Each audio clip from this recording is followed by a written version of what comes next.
Assalamualaikum warahmatullahi wabarakatuh. Alhamdulillahi rabbil alamin. Wassalatu wassalamu ala nabiyyina Muhammadin asyrafil anbiya'i wal mursalin wa ala alihi wa sahbihi wa azwajihi wa atba'ihi ila yaumiddin. Wa qala Allah ta'ala fil Qur'anil azim wa huwa asdaqul qailin. Qul in kuntum tuhibbunallaha fattabi'uni yuhibbukumullah wa yaghfir lakum dhunubakum. Shadaqallahul azim wa sadaqa rasuluhun nabiyyul habibul karim wa nahnu ala dhalika minasy syahidin wasyakirin walhamdulillahi rabbil alamin wa ba'du. Puji dan syukur kehadirat Allah, salawat dan salam kepada Rasulullah, keluarga dan sahabat beliau sekalian. Hadirin dan hadirat jamaah salat subuh yang dirahmati Allah. Alhamdulillah, dalam beberapa hari terakhir Allah limpah dan curahkan nikmatnya ke atas kita semuanya. Tapi sangat disayangkan nikmat itu menjadi mubazir begitu saja, hanya sekedar transit di bumi untuk segera menuju ke lautan. Kita tidak tahu tentang besaran nikmat tersebut kecuali apabila dikalkulasi saat pemerintah harus merekayasa cuaca untuk membuat hujan, untuk menurunkan hujan di sebuah kabupaten kota. Pemerintah perlu menganggarkan biaya sekitar 35 miliar rupiah hanya untuk satu kabupaten kota. Dan Aceh kemarin, hampir seluruh Aceh diguyur hujan hampir selama 48 jam. Kalaulah malaikat Mikail datang ke gubernur membuat tagihan, habis peng. Tapi nikmat yang puluhan miliar tersebut mengalir begitu saja ke laut. Jadi ada hal-hal yang sangat disayangkan tidak dikoordinir dengan baik. Kenapa tidak pemerintah menyewa lahan-lahan kosong masyarakat sebagai sumur resapan untuk menampung air tersebut apabila sudah tidak ada lagi pohon kayu di hutan. Tapi itulah persoalannya, pemerintah tidak sempat berpikir ke sana. Maka ke depan pilih saya sebagai gubernur insyaallah. Dan hari ini kita mengadakan sebuah lanjutan kajian masih dalam nuansa bulan Ramadan. Karakteristik bulan Ramadan itu terdapat di dalam dua hadis yang sangat mirip, hanya berganti satu huruf saja. Yang pertama sabda Rasulullah, man shama ramadhana imanan wahtisaban ghufira lahu ma taqaddama min dzambihi. Barang siapa yang berpuasa pada bulan Ramadan, niscaya Allah ampuni yang telah terdahulu dari segala dosanya. Riwayat yang kedua hanya berganti satu huruf, dari shad menjadi qaf. Man qama ramadhana imanan wahtisaban ghufira lahu ma taqaddama min dzambihi. Barang siapa yang menghidupkan malam bulan Ramadan dengan penuh keimanan dan keikhlasan, niscaya diampuni oleh Allah dosa-dosanya yang telah lalu. Kedua perkara ini dikumpulkan di dalam riwayat yang lain lagi. Ja'alallahu siyamahu fardhatan wa qiyamahu tatawwu'an. Allah jadikan puasa siang harinya itu sebagai sebuah kewajiban, dan Allah jadikan qiyam, bangun untuk beribadah di malam harinya itu sebagai sebuah ibadah sunnat. Di dalam literatur fikih, tatawwu', nafilah, mandub, mustahab, sunnat itu sama. Tapi sebahagian orang hanya mempersepsikan bahwa sunat itu sesuatu yang dilakukan oleh Rasulullah. Yang tidak dilakukan oleh Rasulullah mereka sebut bid'ah. Padahal ada sunat yang berhadapan dengan bid'ah, ada sunat yang berhadapan dengan makruh. Sunat yang berhadapan dengan bid'ah adalah gaya hidup Nabi, bukan sesuatu yang kalau dikerjakan berpahala, tetapi sesuatu yang menjadi gaya hidup Nabi. Maka salah satunya ketika Nabi menyatakan sebagaimana pada pertemuan kita yang lalu, an-nikahu sunnati, nikah itu adalah sunnahku. Bukan berarti hukum menikah itu sunnat, tapi nikah itu adalah gaya hidup Nabi.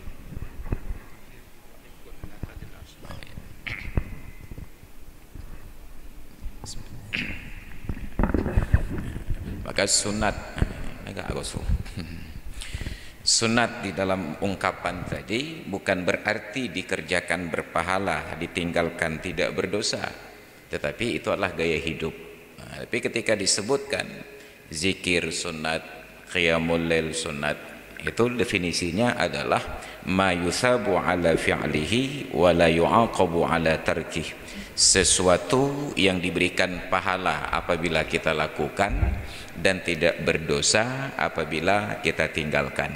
Maka kalau ada orang sibuk memperdebatkan khilafiyah, ini tidak sunat, ini tidak sunat, ini bid'ah, ini bid'ah, berarti nggak pernah mengaji. Yang ia tahu hanya sunnah itu berhadapan dengan bid'ah selalu. Tidak, ada sunnah itu dalam perspektif yang lain. Sebagaimana wajib, wajib itu tidak selalu berhadapan dengan haram. Wajib hukum taklifi benar itu kebalikan dari haram. Kalau wajib diberikan pahala bila dikerjakan, berdosa bila ditinggalkan, maka haram berpahala bila ditinggalkan, berdosa bila dikerjakan. Nanti ada wajib masuk di dalam hukum aqli, dia tidak berhadapan dengan haram. Wajib hukum aqli ini berhadapan dengan mustahil. Al-wajibu ma yutasawwaru fil ma la yutasawwaru fil aqli adamuhu. Wajib dalam hukum akal itu sesuatu yang tidak diterima oleh logika bahwa dia itu tidak ada.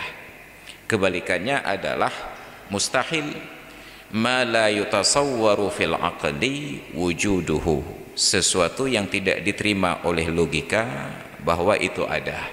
Nah, maka saat kita menyebutkan istilah itu bukan hanya satu, ada perbedaan-perbedaan. Nah, jadi ibadah di malam hari bulan Ramadan sunat. Nah, pertanyaan, apakah hanya di malam bulan Ramadan saja ibadah itu sunat?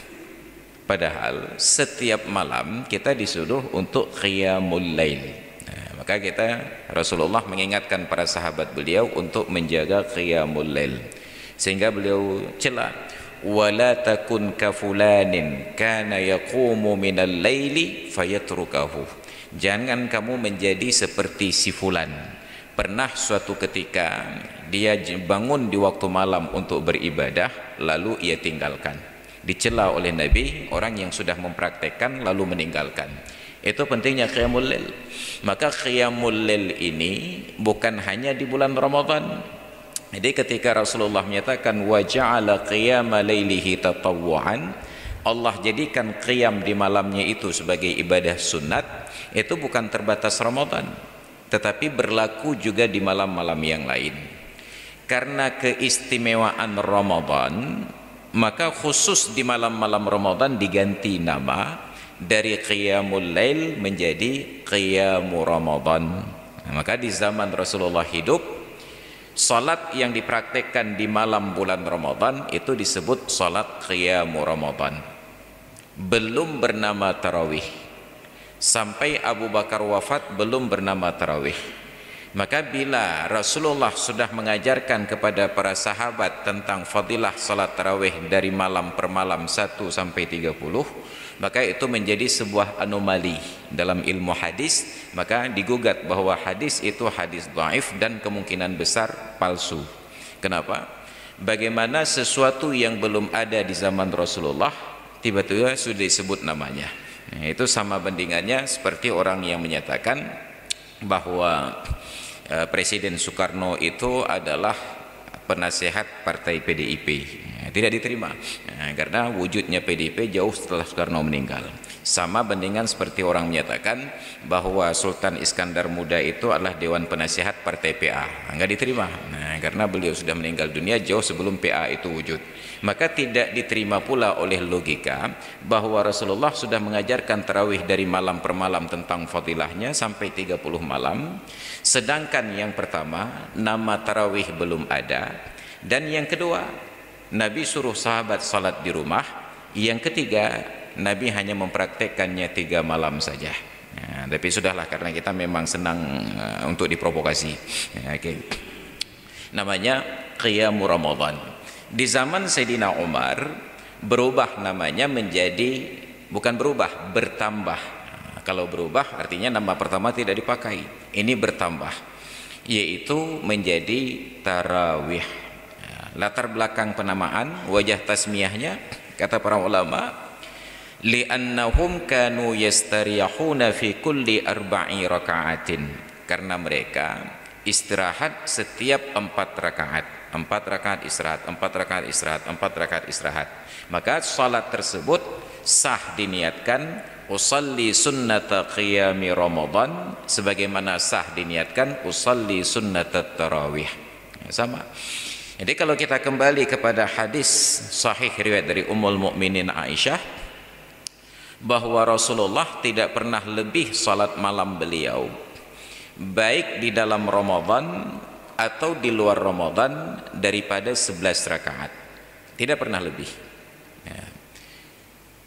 Makanya bahkan ulama-ulama besar mazhab Syafi'i menyatakan, kalau ada yang menyatakan Rasulullah salat tarawih 20 rakaat, itu sudah pasti salah. Itu bahkan dalam mazhab Syafi'i.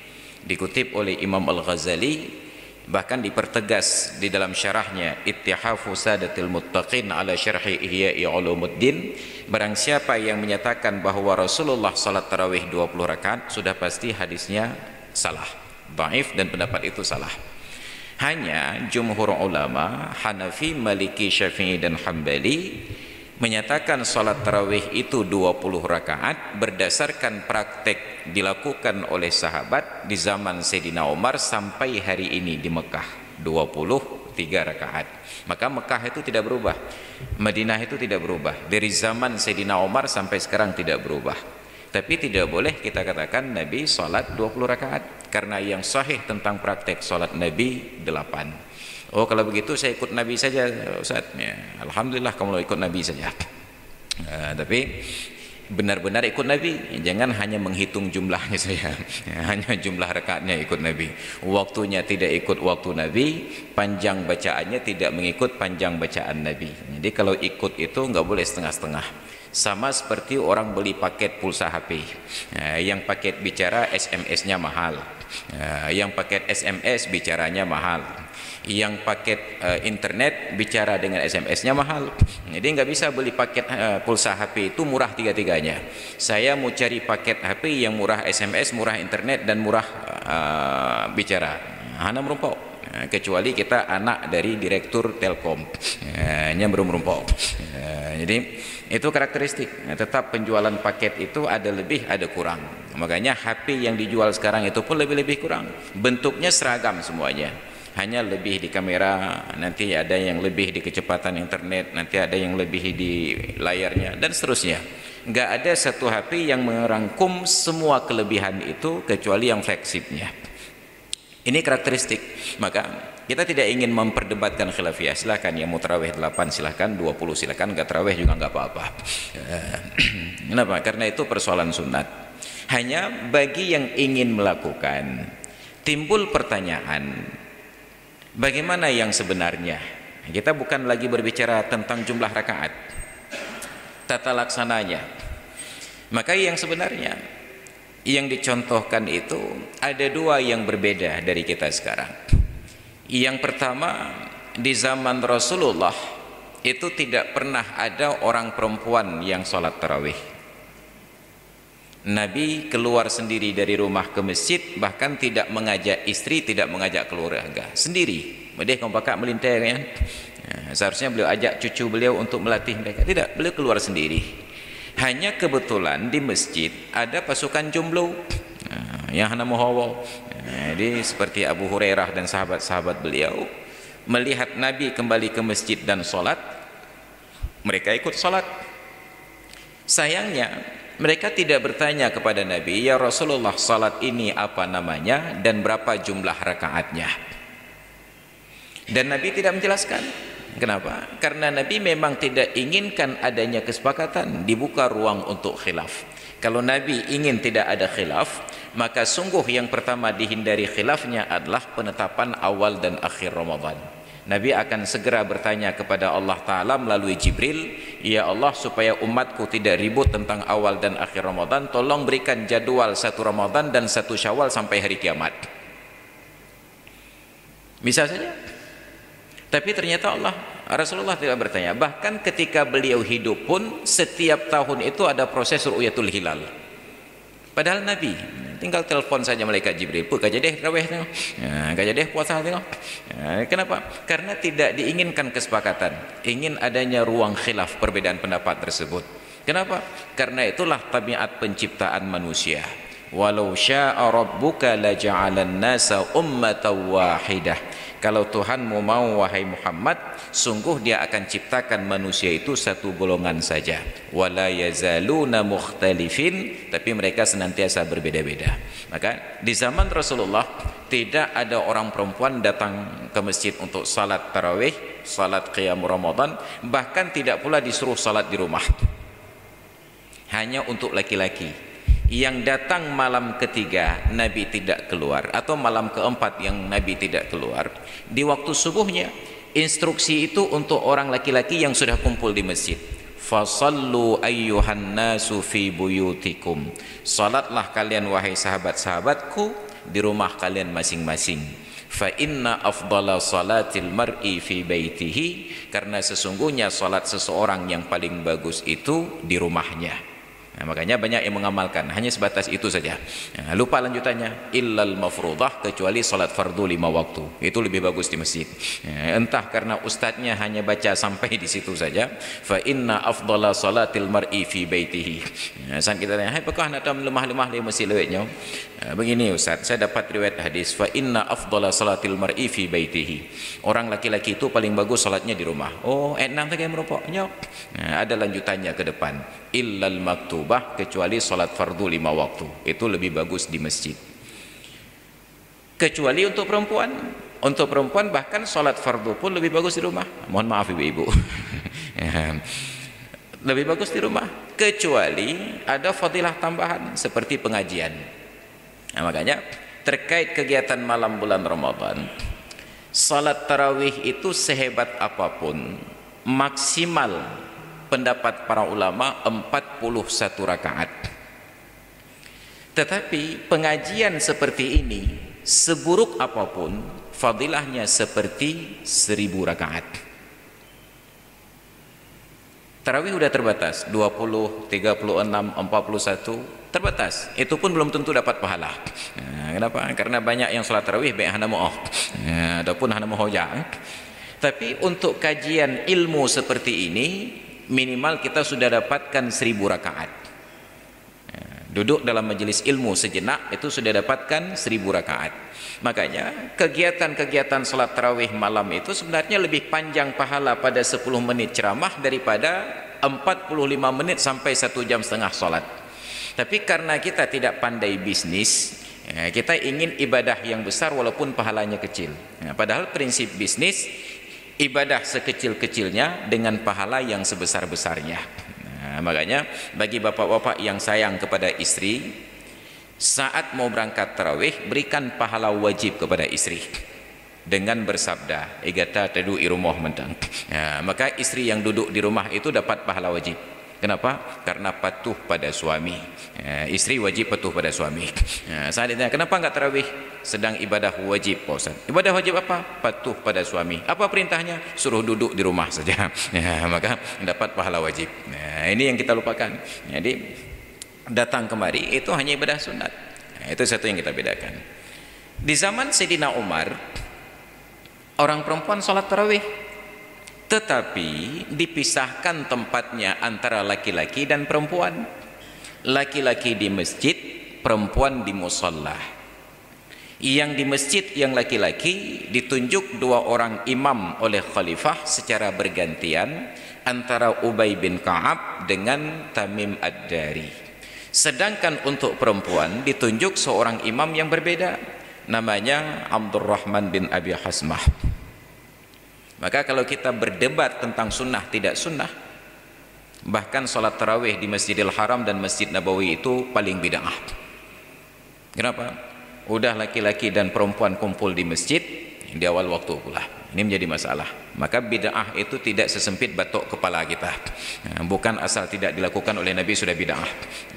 Yang menjadi ahli-ahli bid'ah hanya terang dia. Coba sampaikan kepada ulama-ulama di Arab dan di Madinah bahwa salat tarawih berjamaah di masjid hadir laki-laki dan perempuan itu bid'ah terbesar sepanjang sejarah. Kenapa? Tidak pernah dilakukan oleh Rasulullah dan tidak pernah pula di zaman sahabat. Maka tidak sesederhana pemikiran kita, tetapi itu diizinkan karena tidak ada larangan.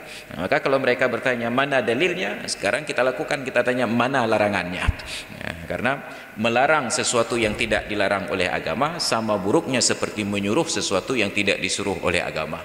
Sebab tugas Rasulullah liyuhilla halalah wa yuharrima haramah, untuk menghalalkan yang halal dan mengharamkan yang haram. Maka tidak boleh ada orang mengharamkan sesuatu yang tidak diharamkan oleh syariat. Mengharamkan sesuatu yang tidak diharamkan oleh syariat sama buruknya seperti menghalalkan sesuatu yang oleh syariat sudah haram.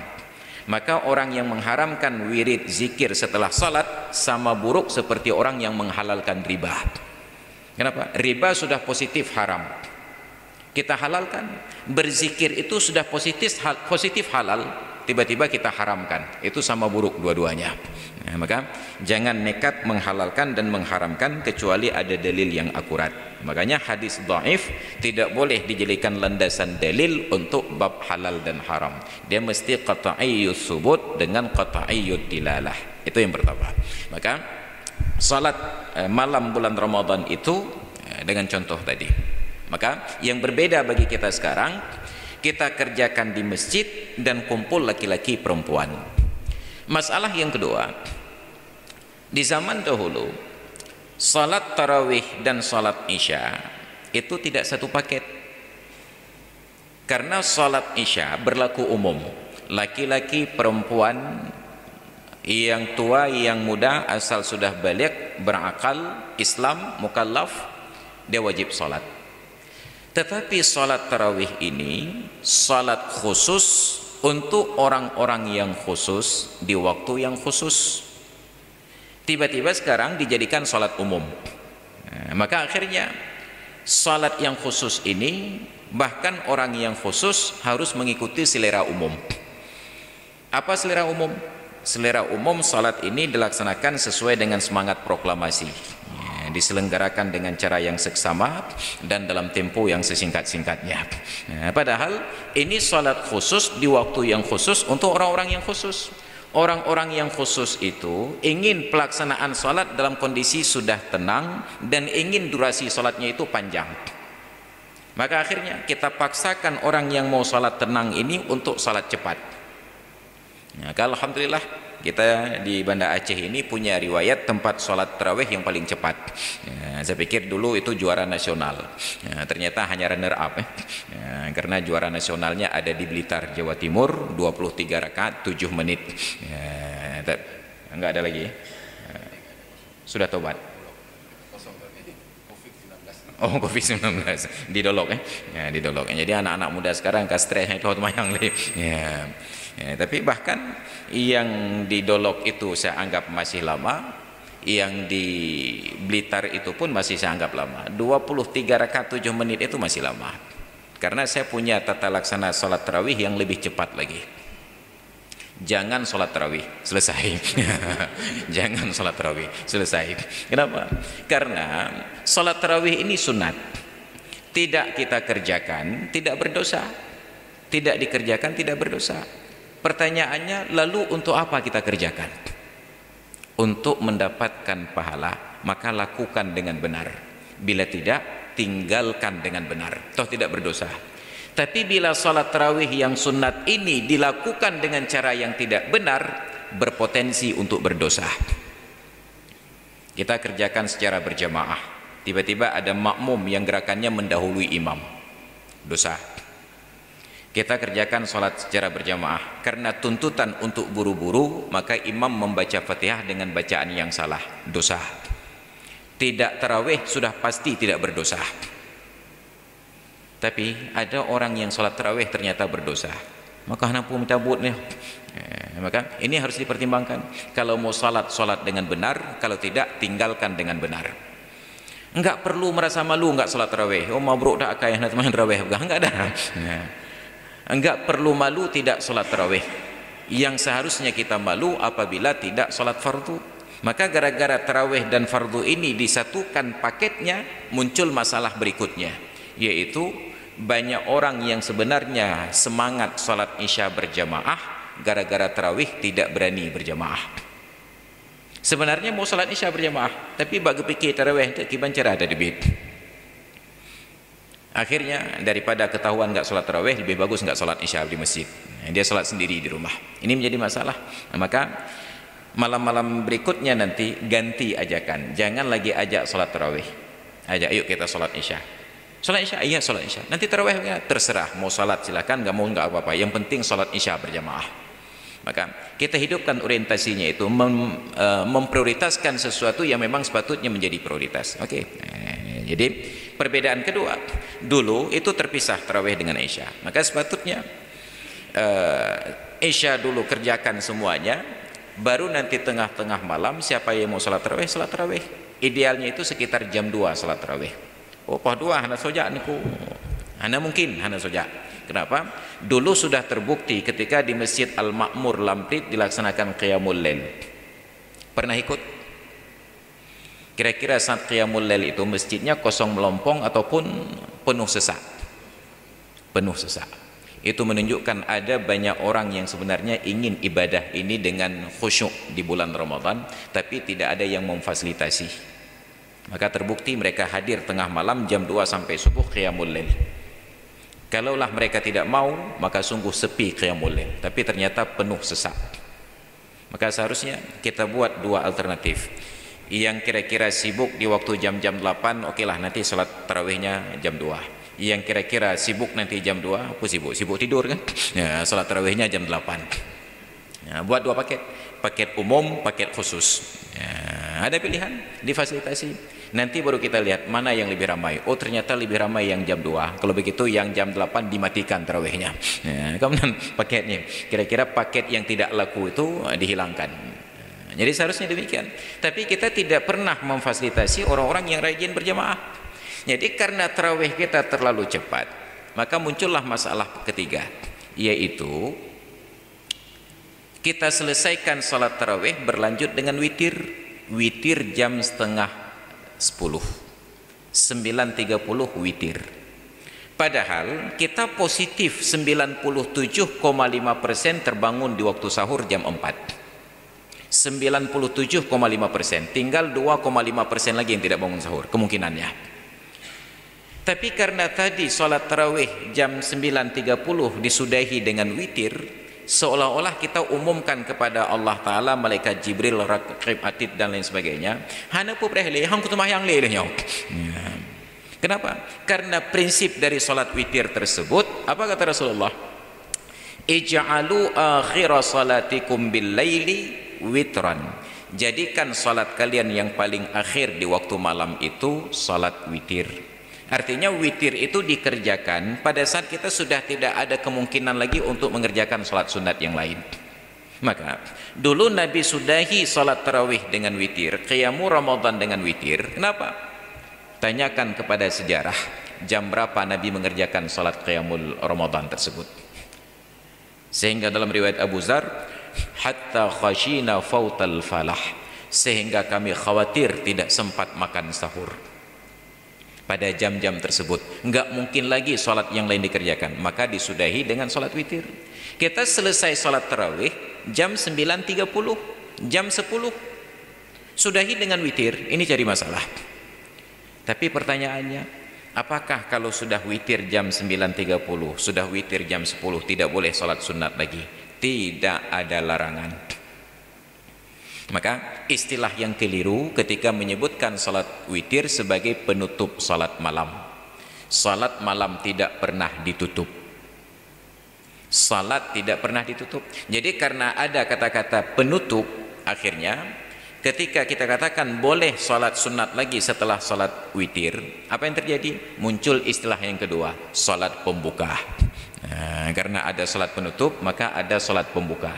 Tidak ada pembuka, tidak ada penutup. Yang ada bahasa Nabi, jadikan sholat kalian yang paling akhir di waktu malam itu sholat witir.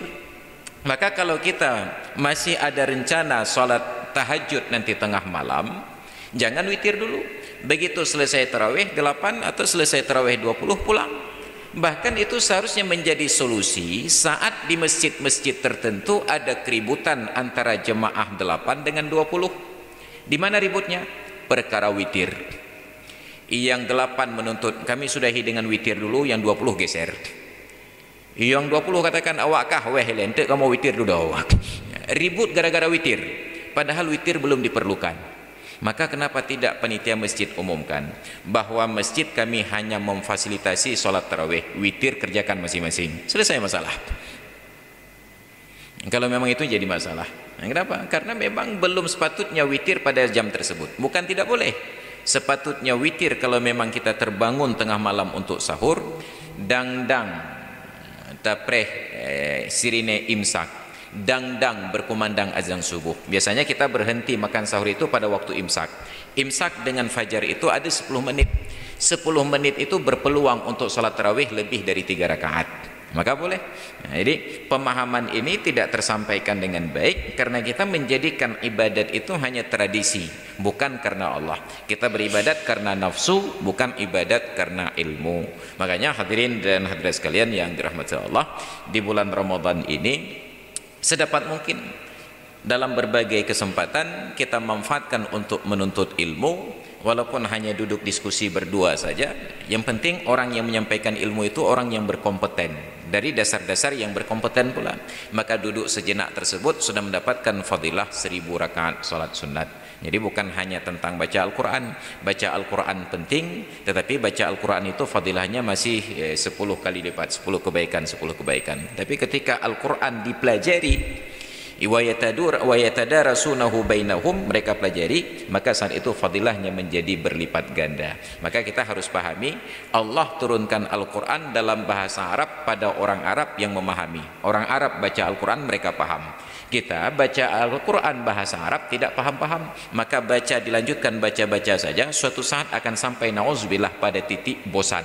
Kenapa? Karena yang kita pahami baca tidak kita pahami. Jangankan kita yang tidak paham, bahkan Imam Al-Ghazali dalam kitab Ihya Ulumuddin itu pernah menyarankan orang-orang yang tidak bisa memaknai Al-Quran, mentadabburi maknanya kecuali hanya terjemah saja, sekali-kali beralihlah kepada simak, mendengarkan syair-syair sufi. Digugat oleh orang-orang Wahabi di Arab, ini bagaimana Imam Al-Ghazali suruh orang beralih dari dengar Al-Quran kepada dengar syair sufi.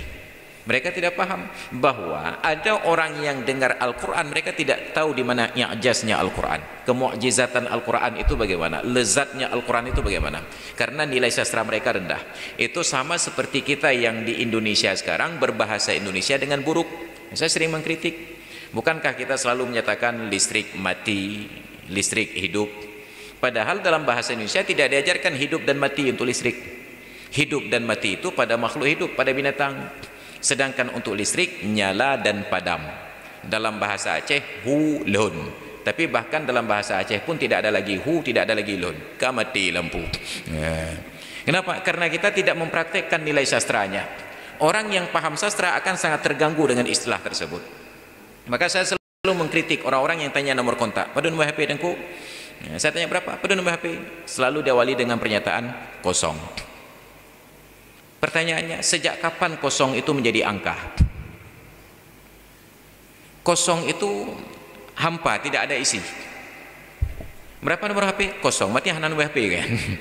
Berapa nomor HP? Kosong. Oh, hana nomor. Nah, tengok padu kosong. Kosong itu tidak ada sesuatu di dalamnya. Ada orang di dalam, kosong, Pak. baru disebut angka 0, 1, 2, 3, 4, 5, 6, 7, 8, 9, 0. Tapi luar biasanya bahkan dosen bahasa Indonesia S3 doktor tidak tersinggung ketika menyebutkan 0 itu dengan kata-kata kosong. Itu menunjukkan zuk kita tidak jalan. Maka ilmu itu bukan tentang penguasaan materi. Ilmu itu adalah tentang perasaan, bagaimana kita merasa ada yang tidak nyaman. Maka betapa banyak orang alim ilmunya tinggi tetapi tidak tersinggung ketika ada hal-hal yang salah. Bukan karena tidak paham, tapi karena tidak mengalir dalam uratnya. Itu sama kayak orang belajar bela diri, ujung-ujungnya gulat juga. Hek murno krati, murno telek, murno kungfu, dia mula gulat jadi bina. Mampu boja urat. Maka orang yang zuknya itu masuk, maka insya Allah berbahasanya akan masuk. Maka oleh karena itu baca Al-Quran, kalau sudah khatam baca Al-Quran, baca terjemah. Bila sudah khatam baca Al-Quran, baca tafsir. Maka insya Allah kita akan merasakan keindahan Al-Quran tersebut. Ini hadirin dan hadirat sekalian jamaah salat subuh yang dimuliakan Allah. Karena ini masih suasana corona, tidak boleh lama-lama ngajinya, nanti kena corona. Maka kita padakan sampai di sini dulu. Yang kesimpulannya, kalau memang positif mau bangun sahur dan berencana mendapatkan fadilah untuk tahajud, maka jangan sudahi tarawih dengan witir. Imam silahkan witir. Kita makmum boleh ikut imam, boleh tidak ikut imam. Begitu selesai rakaat salat tarawih ya wajib. Dan yang lima empat kan tak boleh kabu okey.